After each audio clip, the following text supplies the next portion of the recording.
नमस्कार दोस्तों। आज इन इंग्लिश क्लास में मैं आपको दैट का इस्तेमाल सिखाऊंगा। दैट का इस्तेमाल इंग्लिश में बहुत तरीके से किया जाता है, विभिन्न प्रकार से। दैट का विभिन्न इंग्लिश में इस्तेमाल। नियम 1, जैसे कि दैट का इस्तेमाल उस के रूप में स्लैश अर्थात अर्थ में जब किसी विशेष वस्तु के बारे में बात करते हैं। दैट का इस्तेमाल उस रूप में जब हम किसी विशेष वस्तु के बारे में बात करते हैं तो उस वस्तु के पहले हम दैट का इस्तेमाल कर सकते हैं और करते हैं।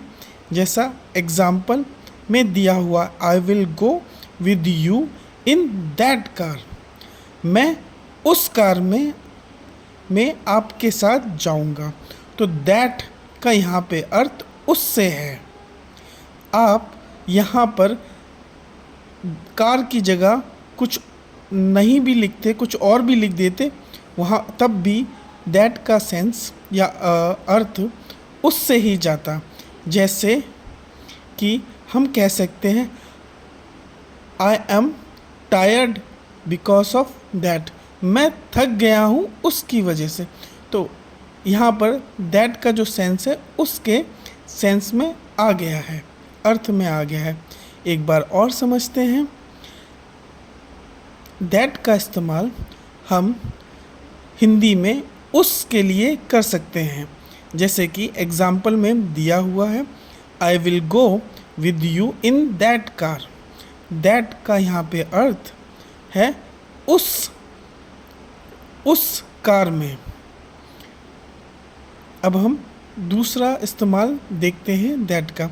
जब किसी दो वाक्यों को जोड़ना हो और उसी वाक्य में दैट का अर्थ की हो, उस जगह पे हम दैट का इस्तेमाल करते हैं। जैसे I know that he is right. मैं जानता हूँ कि वह सही है।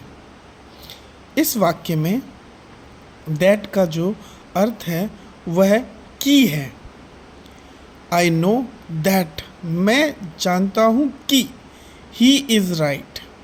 यहाँ पर दैट का अर्थ की है और यह दो वाक्यों को जोड़ता है। इस तरह से हम कह सकते हैं कि दैट का अर्थ की है। अब हम तीसरा इस्तेमाल सीखेंगे दैट का। वाक्य में दैट का अर्थ जो निकले, तब जो के अर्थ में दैट का इस्तेमाल करेंगे।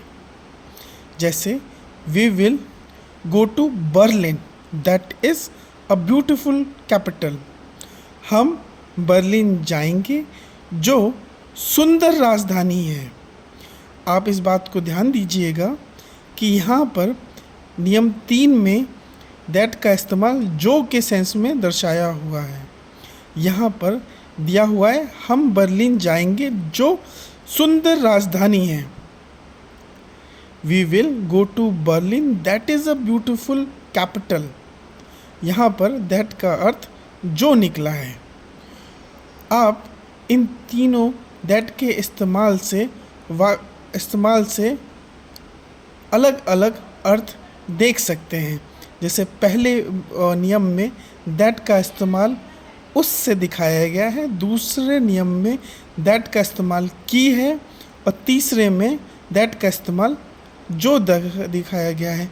इसी हिसाब से आप जब हिंदी से इंग्लिश में ट्रांसलेट करें या फिर लिखें इंग्लिश में, जब आपको दैट का इस्तेमाल सही लगे उस हिसाब से आप दैट का इस्तेमाल उसके सेंस में कर सकते हैं, की के सेंस में कर सकते हैं और जो के अर्थ में भी कर सकते हैं। धन्यवाद। उम्मीद है आपको वीडियो पसंद आई होगी तो फिर सब्सक्राइब करें।